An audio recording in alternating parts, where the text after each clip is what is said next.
Why do we suffer at the hands of these politicians? Don't you know politicians work for you? You're the boss. You hire them and you fire them. Look at their campaign. You know what they do? They audition. Yeah. When you put them on the job, if they're not doing the job, then you fire them. Because you're in control. From the city to the state to Congress to the president. You run them.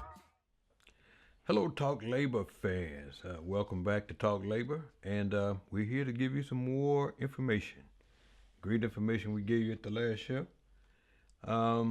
We got a few things we want to talk about. We want to talk about the crime in Chicago.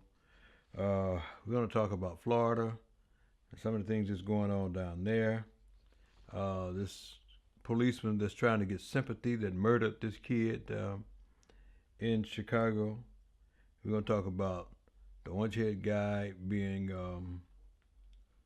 sent up the creek and just a whole bunch of things. And we're going to talk about what's going on in Chicago as far as some of the good things that's happening and some of the things that's good for the, of course, I never get away without talking about the coalition. So we're going to talk about that because we got some good stuff coming up for you. Okay? But let's start off by talking about the Chicago Police Department. Now, you remember I told you there were 1,400 shootings in Chicago. And they've only charged 70 people. That lets you know that the Chicago Police Department is not doing their job.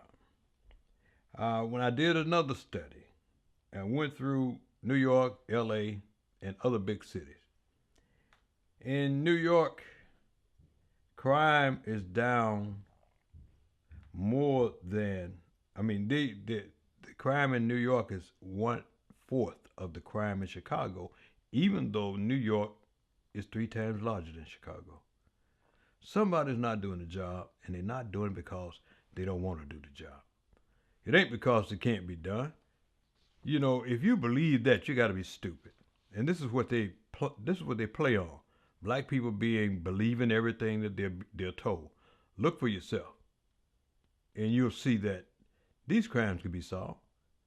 These crimes could be prevented if these people were to actually do their job. Now, I remember back here some time ago, police was upset about the fact that one policeman had murdered this young kid. And their position was, if we can't do our job the way we want to do it, we're not going to do it at all. And that's exactly the approach that they're taking. Now, if you're head of the city, you should fire those people who don't want to do their job.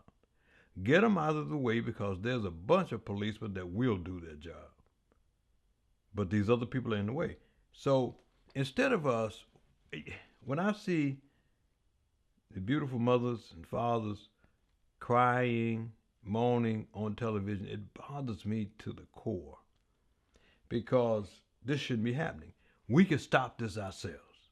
We can stop it if we get together and do what we should do. And don't be afraid to get together with your own people and do what you can do. One of the things that I saw, and you all are probably familiar with this guy, what's his name? Van Dyke, the cop that shot Laquan McDonald. He's trying to get sympathy now. I'm not a racist, and I don't know why they said that. And oh man, I just throw a brick through the TV screen when I see him doing that. This guy had already been charged with turning his body cam off when he do things. All of a sudden it's broke. And then when he gets through doing his dirt, he takes it in and it's fixed. And then he puts it on again. Before he do his dirt, the body cam breaks again. And then when he comes back, it's fixed again. You know, and don't just take my word for it. I want you to take a look at this clip. Take a look at this clip and you'll see what I'm talking about. This man murdered this kid. Ooh. You know, but take a look at this clip. You see what I mean? Just watch this. Chicago cops have been routinely interfering with their dashcam systems, according to an investigation by DNA Info Chicago, by reviewing 1,800 dashcam maintenance logs. The Chicago police officer Jason Van Dyke, who killed 17-year-old Laquan McDonald, had tampered with his dashcam system at least twice in the months before the fatal shooting. Video from the Laquan McDonald shooting had no sound, and the suspicious silence immediately raised red flags after the police department was forced to release the footage to the public by court order. The dashcam wiring system in the police vehicle that Van Dyke shared with his partner, Officer Joseph Walsh, was repaired on June 17, 2014, 3 months after it was reported broken. A day later, the system was reported broken again. Van Dyke pleaded not guilty to 6 counts of first-degree murder and 1 count of official misconduct in the shooting death of McDonald.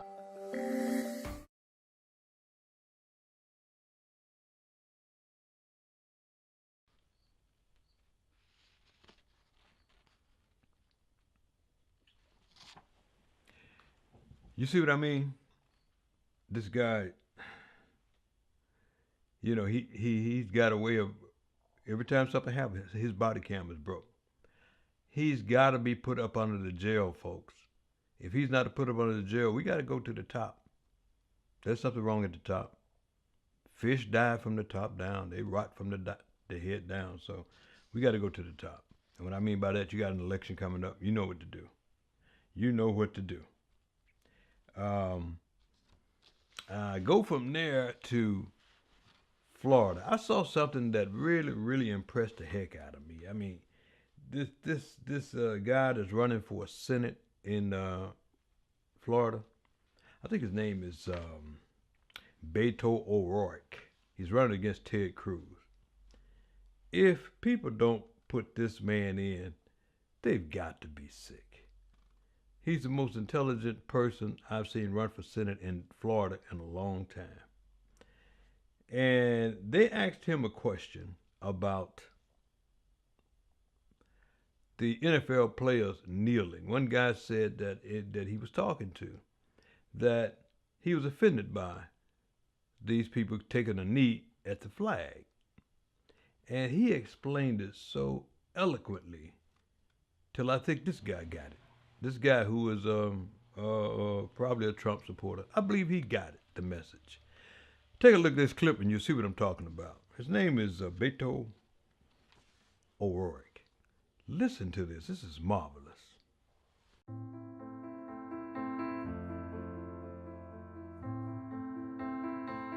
I kind of wanted to know how you personally felt about how disrespectful it is.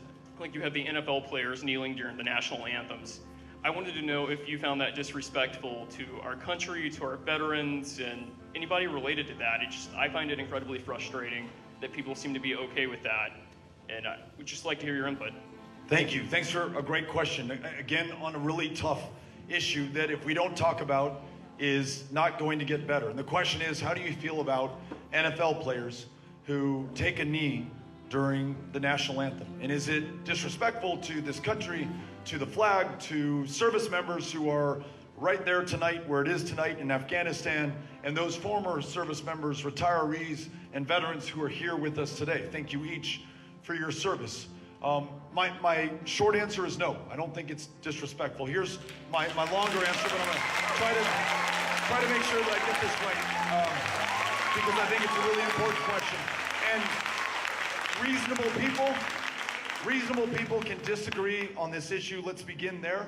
And it makes them no less American to come down on a different conclusion on this issue, right? You can feel as a young man does, you can feel as I do, you're every bit as American, all the same. But I'm reminded, somebody mentioned reading the Taylor Branch book. You did. Parting the Waters and the King Years.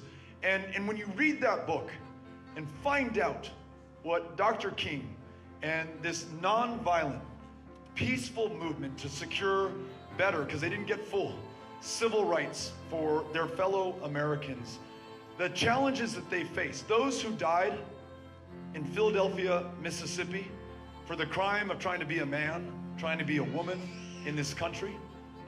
The young girls who died in the church bombing, those who were beaten within an inch of their life crossing the Edmund Pettus Bridge in Selma, Alabama with John Lewis, those who were punched in the face, spat upon, dragged out by their collar at the Woolworth lunch counter for sitting with white people at the same lunch counter in the same country where their fathers may have bled the same blood on the battlefields of Omaha Beach or Okinawa or anywhere that anyone ever served this country.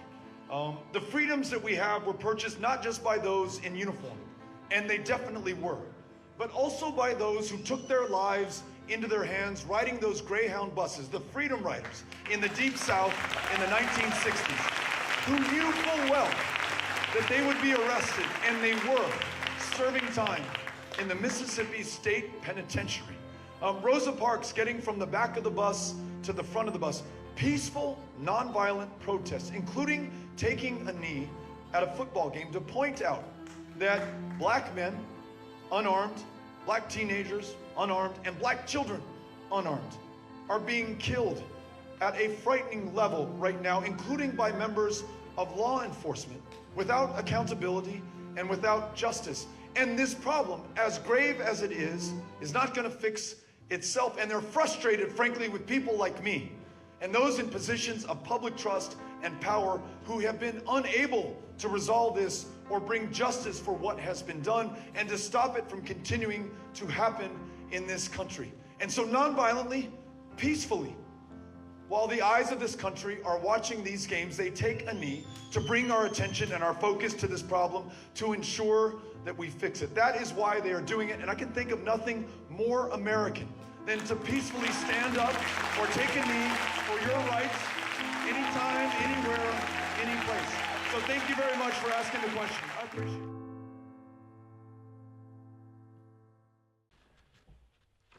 Wasn't that something great? Wasn't that great? I mean, this guy just laid it out. Where did he get that from? You know, I had listened to him before, and I thought he was a very smart guy, but he's very, very well gifted. He's gifted. He's very gifted. Let's hope that they put this guy in as a senator, because those are the type of people that we need. That's the type of people that we actually need in there. When I say we, I'm talking about America. Not black people, not white people. I'm talking about America. America needs that. And he's got a real good chance to win. People don't know that. He's really creeped up on this guy, Cruz. So, you know, let's keep our fingers crossed. Another thing that we forget about, there's so many things that's going on that this guy in the White House, he does so many things, and he hoped that you forget that he did this and forget that he did that. You remember they were talking about Hillary Clinton and Benghazi and Benghazi. There was no Benghazi. Nothing happened at Benghazi. And the emails and nothing happened there. They had 900 hearings and nothing happened. Now, 4 young men were killed, and including a young African-American man, soldiers, I think it was over in Yemen. And nobody's heard about that anymore. That should never happen. There's no way they should have been out there under Trump's watch. But nobody's talking about that anymore. And we need to keep that alive, because not just for political purposes, but we need to know what the heck happened there. What's going on, what happened. Because we don't want it to happen again. What did happen to this young man? Why they wouldn't let his wife see his body? She said she was prepared to see it. And then why did this clown attack the congresswoman from the young man's hometown? You know, he's sick. He's like a little child. John McCain died. I can't say that I loved John McCain, but I did respect him. I respected him. He was a Republican. He believed in what he believed in, but one thing he believed in was America first. This man, he acted like a little child. Wouldn't lower the flag. Don't want to send a statement out, you know, to acknowledge this man. He's like a little bitty kid. Got to get him out, y'all. Got to get him out. One of the ways you fix these problems in America is we fix it. We come out and vote. That's what we do. We come out and vote.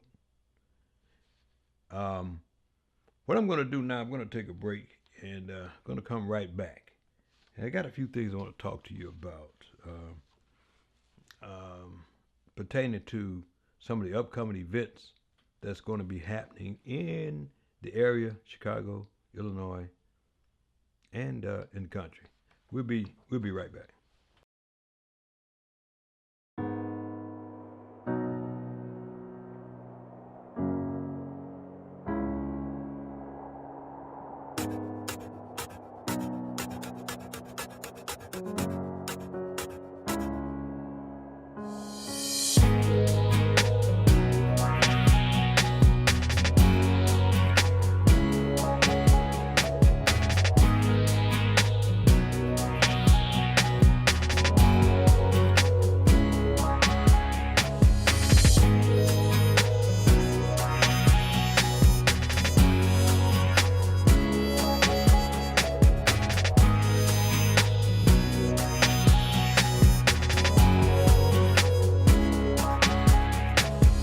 A lot of good colleges here, actually, to be honest. It's really some good colleges here. And some of these colleges accepting you on site and giving you scholarships on site. So this is a good event. I'm glad I signed up for it because this was a good opportunity. Lifestyles in an open field. All I wanna do is run free. All I wanna do is run free.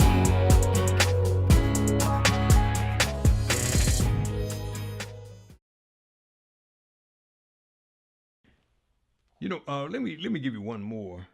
One of my favorite people, Robert Reich. You know, he's talking about what it takes to impeach this guy, and it's 4 simple steps.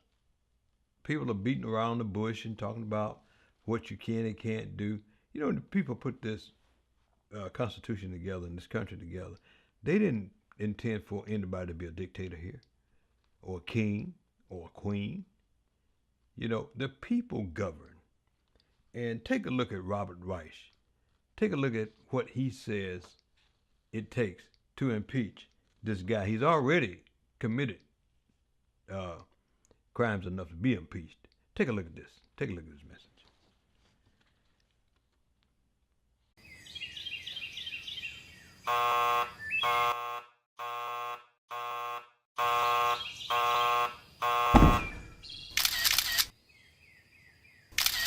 By my count, there are now 4 grounds to impeach Donald Trump. The 5th appears to be on its way. First, in taking the oath of office, a president promises to faithfully execute the laws and the Constitution. That's Article 2, Section 2. But Trump is unfaithfully executing his duties as president by accusing his predecessor, President Obama, of undertaking an illegal and impeachable act with absolutely no evidence to support the accusation. Second, Article 1, Section 9 of the Constitution forbids government officials from taking things of value from foreign governments. But Trump is making big money off his Trump International Hotel by steering foreign diplomatic delegations to it, and will make a bundle off China's recent decision to grant his trademark applications for the Trump brand. Decisions Chinese authorities arrived at directly because of decisions Trump has made as president. Third, the First Amendment to the Constitution bars any law respecting an establishment of religion or prohibiting the free exercise thereof. But Trump's ban on travel into the United States from 6 Muslim countries, which he initiated, advocated for, and oversees, violates that provision. Fourth, the First Amendment also bars abridging the freedom of the press, but Trump's labeling the press as the enemy of the people and choosing whom he invites to news conferences based on whether they've given him favorable coverage violates this provision. A 5th possible ground, if the evidence is there, Article 3, Section 3 of the Constitution defines treason against the United States as adhering to their enemies, giving them aid and comfort. Evidence is mounting that Trump and his aides colluded with Russian operatives to win the 2016 presidential election. Presidents can be impeached for what the Constitution calls high crimes and misdemeanors. The question is no longer whether there are grounds to impeach Trump. The practical question is whether there's the political will. As long as Republicans remain in the majority in the House where a bill of impeachment originates, it's unlikely. Another reason why it's critically important to flip the House in 2018.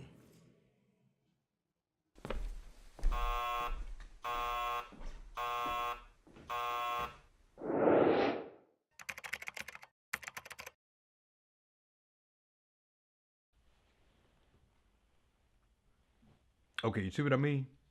Robert Reich hit it right on the head. You know, these are the 4 things that it take that he's already done that can get him impeached. So, you know, and people are afraid to say impeach. Well, you know, I understand the Democrats not riding on that because you don't have to. You take a look at this young man that won the nomination, the Democratic nomination for governor of Florida. I think he was the mayor of Tallahassee. Now he's a young man. He's either 29 or 39. But listen to him talk. He is so intelligent. Man, he talks about the same things that I talk about. That doesn't make him intelligent because he talks about what I talk about, but he talks about the same thing. He doesn't have to go and say, you know, I hate Trump and I hate Trump. He can say it if he want to. But the thing is, he's saying, I want to talk to the people. I want to deal with why you don't have jobs. I want to deal with why your health care is not where it should be. And he's very articulate, you know, and I want to talk a lot about him because you're probably looking at him a lot on television because this clown that's running on the Republican side basically called him a monkey, you know. Sick. We won't even get into that. But what I was talking about, I wanted to do, and this is for the coalition members. Ladies and gentlemen, there is movement and the action on that we took on filing the lawsuit. We were at the meeting on the 23rd. Very good meeting. If you missed it, talk to people that were there. Very, very good meeting. And brought everybody up to date as to what's going on. And we've had some things happen since then. We're thinking about calling another meeting to update you even more about some of the things that's going on. You'll probably hear from us within the next month or so to just keep you updated and tight as to what's going on. But the coalition is doing a great job.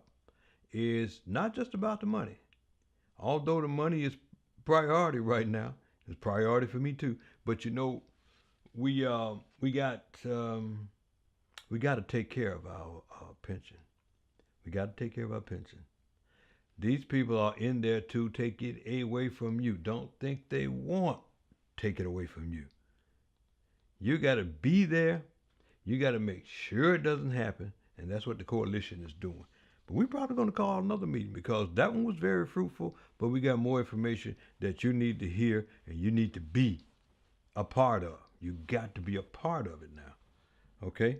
Because it's what makes us, it's what keeps us here. If they take that away from us, hey, Lord help us. It's going to be a real good deal. And this year, we also are going to have the scholarship fair like we do every year. The scholarship fair, we're going to have it at the Chicago State University this year. And some people say, you know, why Chicago State? Because it's a good school, and we find out that the Governor Browner and people like that have been trying to close it down and take it over, and the school has been fighting to stay alive, and they asked us to come in because they needed good, solid, positive publicity, and we agreed to do it. We left the other place, and we're coming here. We left the other place, which was the University of Illinois Chicago, and we're coming here, and we're going to make this a very popular place to be, the start of school. We're going to have about 70 colleges there. We're going to give out scholarship offers. We gave at least $12 million, I think it was last year, in scholarship offers, $12 million. And we're going to try to top that this year. So we have them kids come out. It's going to be at the Chicago State University from 10 until 2, and then from 3 until 7. Get in there, be aware, make sure that your child, your brother, your sister, your cousin, your neighbor gets an opportunity to further their education. And we're going to have some very important people there. People that you're going to want to meet, greet, and talk to.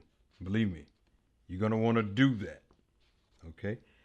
People that'll speak for a couple of minutes and, but take a look at this right here. Speaking of colleges, UNICEF, United Negro College Fund. We were out at outing there at Harborside. If you're a golfer, you know where that is. Great, great, great place. And we played in the outing, the tournament, and take a look at these guys here. First of all, I enjoyed myself. It was wonderful.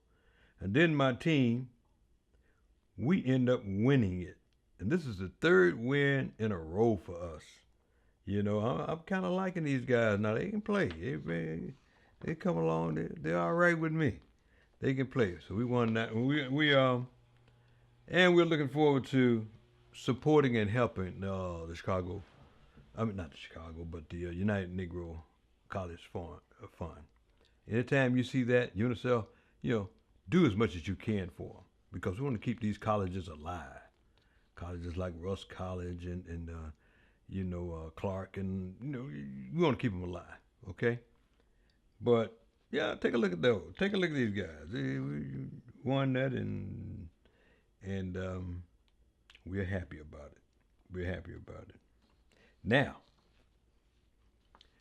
another big deal is the Richmond Park Fest. You want to come out there and see that. You want to come out there and be a part of it. Remember this, it's free. It is probably one of the biggest fests we're going to have out this way. It's going to be bigger than that next time, but it's going to be really nice. We got all kinds of things, food vendors, other people that sell things, and you got other activities that's going to be going on out there at the fest. You want to make it. You want to be there, and we're going to have the top entertainers there. Top entertainers. Take a look at the flyer here, and you'll see what I'm talking about. Top entertainers. You got T.L. Williams, who is the main attraction. You got Jose Conier, like I said before, one of the top Latin guitarists in the country. You have Adim Felipe, who is one of the youngest pop artists. I've seen this guy. He's really good. You got Tamiko Dixon, if you like the blues. That's Willie Dixon's granddaughter, and she can wheel it. If you don't know who Willie Dixon is, you don't know anything about the blues, because Willie Dixon wrote just about all the blues songs you ever heard, including Wang Dang Doodle by Coco Taylor. We're going to have some gospel music. We're going to have a young T-Star. She's one hot, intelligent young lady. Cheryl's going to be there. Tony Famous, one of the biggest hip-hop artists, nice hip-hop artists. Just going to have great entertainment. So be there on September the 8th. That's about a week from now, about a week and a half from now. So make sure you be there, okay? And speaking of golf, I tell you what, we're going to take another break, and then I'm going to come back and tell you a little bit about golf. T.L. Williams Vaden.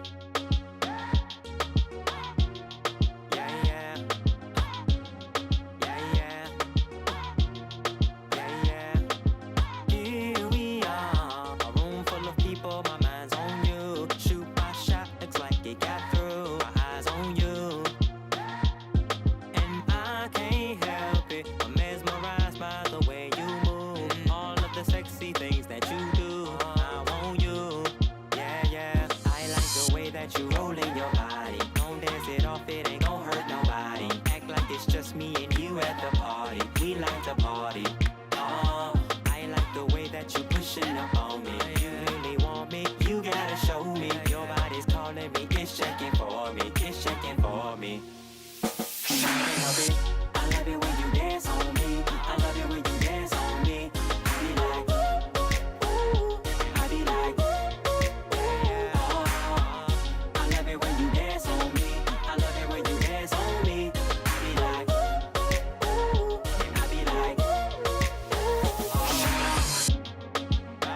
got me going.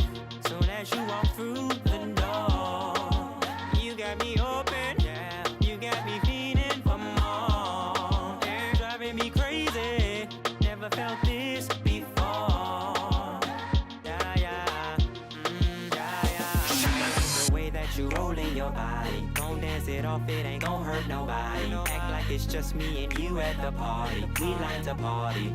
Oh, I like the way that you pushing up on me. You really want me, you gotta show me. Your body's calling me, it's checking for me, it's checking for me. I love it when you dance on me. I love it when you dance on me. I be like, ooh, I be like, oh. I love it when you dance on me. I love it when you dance on me. I be like, ooh, and I be like, a vision of love in my eyes. When you whine on it, whine on it. Love it when you take your time on it, time on it. Yeah, you got me in love, I can't lie. When you grind on it, grind on it. Love it when you take your time on it. I like the way that you rolling your body. Gon' dance it off, it ain't gon' hurt nobody. Act like it's just me and you at the party. We like to party. Oh, I like the way that you pushing up on me. You really want me, you gotta show me. Your body's calling me, it's checking for me, it's checking for me. Yeah, yeah. I love it when you dance on me. I love it when you dance on me. I be like, ooh, I be like, oh yeah. I love it when you dance on me. I love it when you dance on me. I be like, ooh, and I be like, I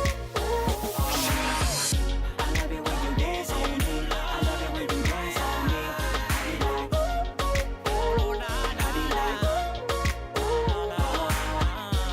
it when you dance on me. I love it when you dance on me. I be like, and I be like,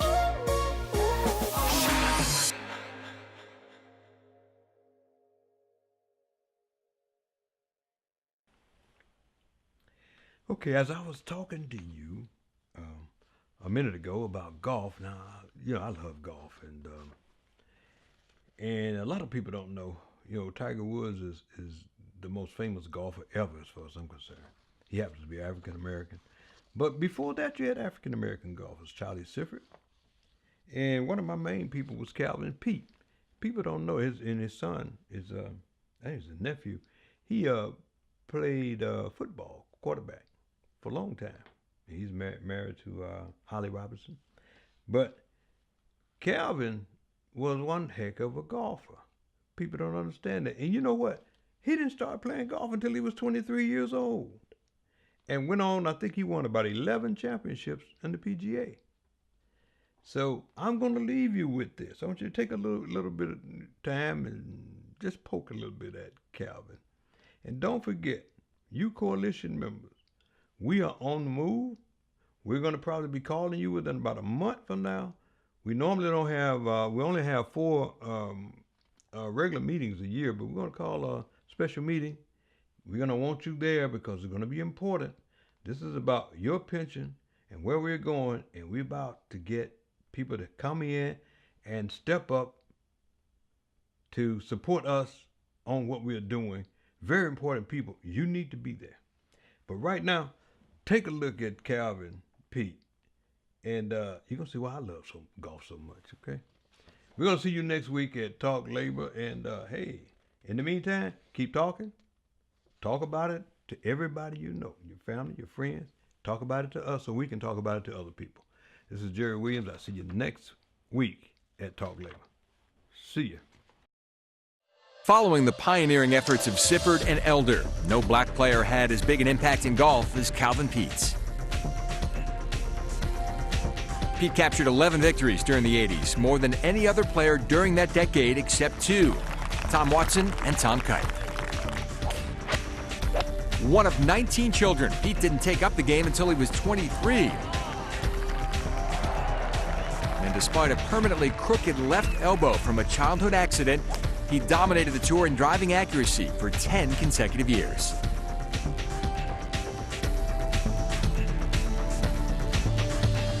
The first successful black player not to come up through the caddy ranks. Pete's greatest moment came in 1985 when he captured the prestigious Players' Championship. At that moment, I felt that I had reached my mountaintop. I satisfied myself that I was respected as a champion. I felt that I had accomplished what I wanted to accomplish in golf. I had competed with the best golfers in the world, the strongest field in the world, and I had emerged victorious.